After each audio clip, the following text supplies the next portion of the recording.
Thank you, Tony. Some breaking news. A jury has just been selected in the trial of Susan Lorenz. She's charged with manslaughter after shooting and killing her neighbor, A.J. Owens.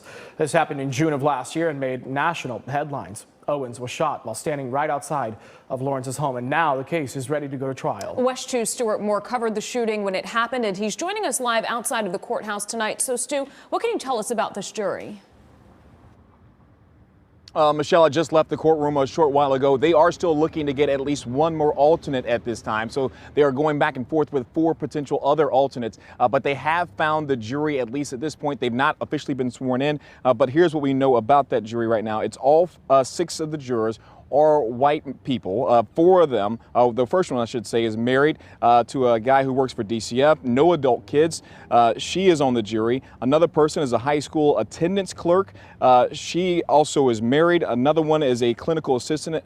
She's a female. And then another one is a pharmacist at Walgreens. 2 males also selected. One's a project manager, has a wife at home, and another one is unemployed and lives with his mother. The one person who has been an alternate at this point is also a female. Now, there were 3 black jurors that could have potentially been chosen, but they were all dismissed, either from grievances with the defense about self-defense or possibly some issues that they just had with them. They were able to strike them. This prosecution did try and save some of those jurors, but they were ultimately taken out of the jury pool. Several more are still standing by in case the 4 that are still currently up there being questioned are not fit to be alternates. Of course, that jury is supposed to be selected today and then possibly sworn in tonight, with opening statements beginning tomorrow. Now, the judge did help some of those jurors out by reading off what could possibly be jury instructions once this case does go to the jury for them to deliberate, and he had them listen to see whether or not they had any issues with the definition of manslaughter.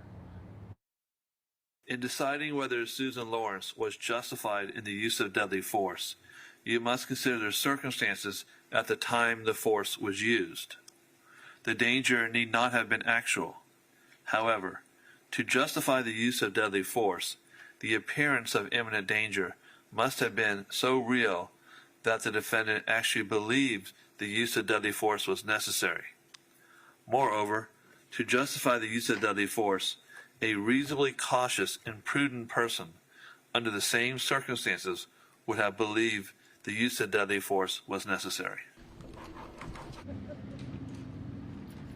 And again, all 6 of the jurors that have been selected thus far are white. They will possibly be sworn in tonight once that last juror is selected. They had about 150 more people waiting downstairs in case they needed to be called up to participate in this trial. The judge saying that he believes that this trial should wrap up by week's end with a verdict. Guys, back to you. Stuart, we believe the children of A.J. Owens may have actually witnessed the shooting. Will they be in court during the trial? They rattled off the list of people that could potentially be testifying. I did not hear any of the children's names directly, but that could possibly change at this point. Earlier today, we did hear from the grandmother, the mother of A.J. Owens. She says she took the kids to their first day of school today, so not exactly sure whether or not they would miss school to be here for the trial at any point. But of course, if that happens, WESH 2 will be here and we'll let you know what they have to say. Michelle and Jesse? All right. Thank you, Stuart.